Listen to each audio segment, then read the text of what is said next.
Olá, queridos, graça e paz. Que bênção nós estarmos em mais um Devocional Rema 365. E nesse devocional nós vamos falar sobre o livro de 2 Crônicas, do capítulo 26 ao capítulo 29. Mas antes de nós entrarmos especificamente nesses capítulos, é importante a gente entender o que é uma crônica.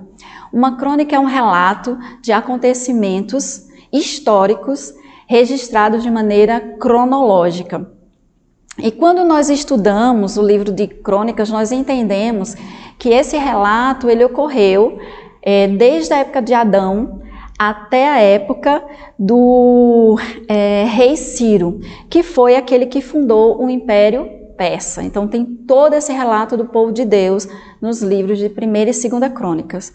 E quando nós passamos a estudar melhor, ou dar uma olhada melhor a respeito do livro de Crônicas, nós entendemos que há um foco, e o foco desses livros é resgatar o louvor, a adoração, o padrão de culto do povo de Deus, que tinha se perdido nessa época.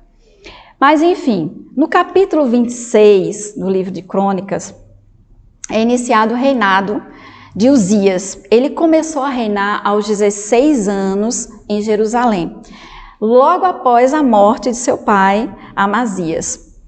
E no versículo 4 e 5 desse capítulo, nós percebemos que o rei Uzias, ele começa o seu reinado honrando, obedecendo, seguindo retamente os mandamentos do Senhor. E enquanto ele buscou o Senhor, Deus o fez prosperar.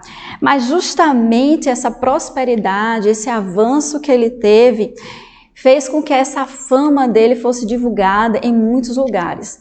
E aí foi que começou ao coração dele se corromper.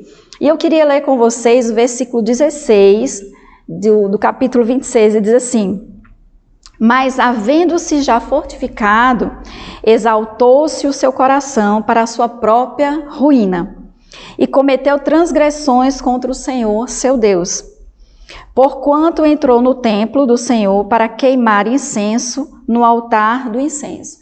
Então, o que nos relata isso? Que justamente como ele começou a crescer, então o coração dele se exaltou e ele se achou no direito de fazer um papel que era exclusivo do sacerdote. E ele entrou no templo e foi acender um incenso.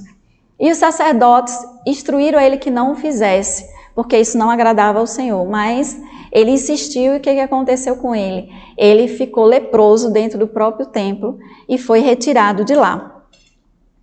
E assim, ele ficou leproso até o final da sua vida. E no capítulo 27, o seu filho Jotão assume esse reinado. E é verificado dentro do capítulo 27, que é um capítulo menor, que ele fez o que era reto diante do Senhor. E ele edificou cidades, castelos e torres.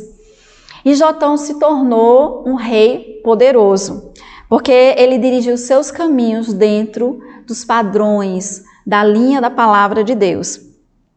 Ele teve um reinado bastante curto, né? O reinado dele foi apenas de 15 anos, mas ele foi fiel ao Senhor na caminhada dele, apesar do seu reinado não ter sido nada pacífico. Houveram muitas guerras que ele se envolveu. E em seguida, no capítulo 28, quem exerce o reinado é o seu filho Acais, né? E o qual ele não seguiu o padrão do pai, pelo contrário, ele fez o que era errado perante o Senhor.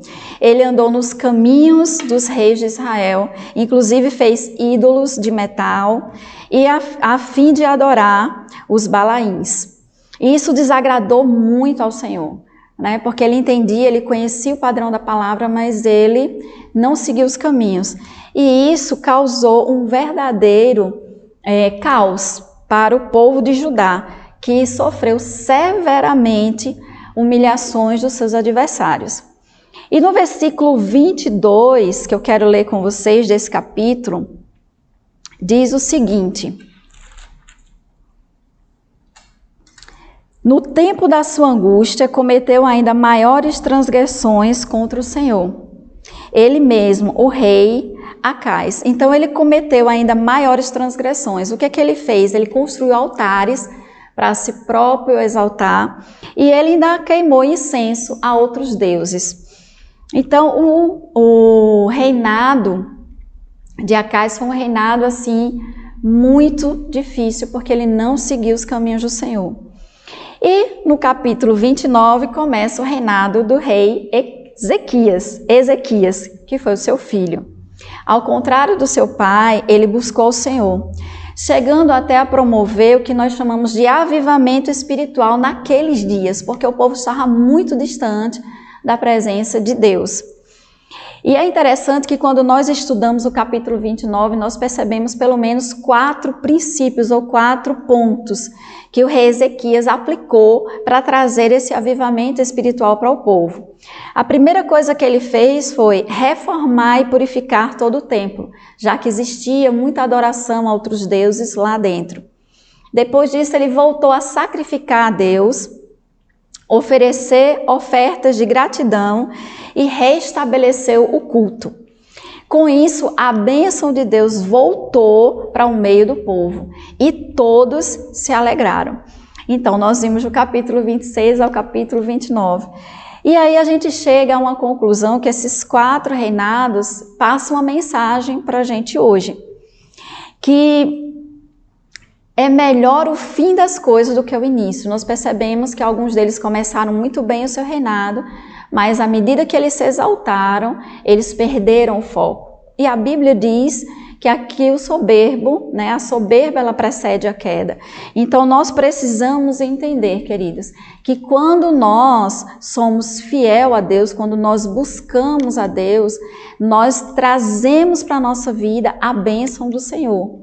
Então, desde a antiga aliança, nós percebemos que os princípios, eles não mudaram. Seja na antiga aliança ou seja na nova aliança, os princípios continuam os mesmos. Nós buscamos ao Senhor e nós o achamos. Nós nos arrependemos e Ele nos perdoa. E nós andamos em fidelidade ao Senhor. E as bênçãos dele nos acompanham e são manifestas nas nossas vidas. Então, que possamos refletir, nesse devocional, que temos a responsabilidade não apenas de começar bem o nosso ministério, mas de continuar sendo fiel até o fim. Então, que você seja abençoado na prática dessa palavra. Foi um prazer estar com vocês. Um abraço.